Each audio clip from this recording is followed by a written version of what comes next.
COP29 Climate Conference, from Baku to you. Minister Guilbeault wants a cap on Alberta's oil and gas emissions, so he flew over 9,000 kilometers to Azerbaijan to be at COP29 to build bridges and drive action in the fight against climate change. COP29 is in Baku, Azerbaijan, a petrostate. Here's their environmental record, and here's ours.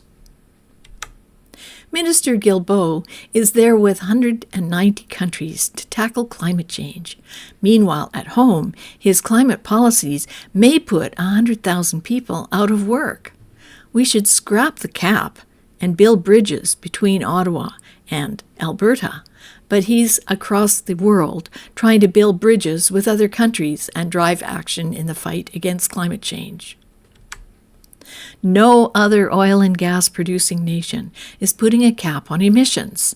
So you can see here that Canada is the fourth largest producer of oil in the world. None of our competitor nations are putting a cap on oil and gas, and all of them would be very happy for Canada to keep more of its product off the market. Ironically, at COP29, Azerbaijan's president said fossil fuels, a gift of the god. Aliyev said the foreign media had attacked him for saying fossil fuels were a gift of the god. He added, "I want to repeat it today, here, at this audience. It's a gift of the god." He said countries cannot be blamed for bringing their natural resources to international markets, adding, "We must be realistic." An emissions cap, promoted by climate activists, is not realistic. So here's the Trottier Foundation last year at COP28, handing out their little emission caps and promoting the notion of a cap on emissions. But why would we limit our largest export? No other country is doing this. Global demand for energy is growing, and Canadian oil and gas is a massive contributor to Canada's economy. Secure, reliable, affordable energy matters. This policy will devastate the Canadian economy, drive up costs for families, and will kill tens of thousands of jobs. Minister Guilbeault claims that 2024 will likely be the warmest year on record. Obviously, he doesn't read the Washington Post, where scientists have captured Earth's climate over the last 485 million years. And here's the surprising place we stand now. Doesn't look like a climate crisis to me. No global boiling here. And he says climate change is real. Well, yes, it is, and you can see that in this graph of the Holocene. This colorful graph comes from our president's website, Climate Change in Music, where he shows how dramatic the changes have been in this colorful chart over the past period of the Holocene.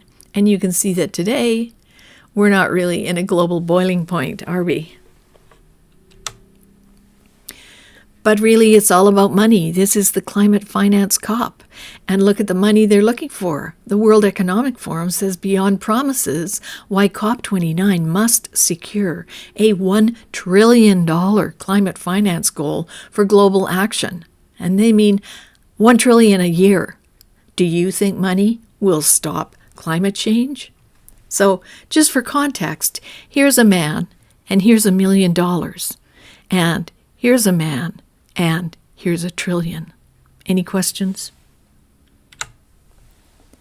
He says Canada's here to do its part. Well, the only part we can do is this little wee tiny part down here. And meanwhile, China is the world's largest emitter, and they're not really doing much. So don't be a carbon dupe, Canada. Tell these frequent climate conference flyers there's no climate emergency. And you can look at the Clintel website for the World Climate Declaration and understand why. Carbon dioxide is not a control knob that can fine-tune climate.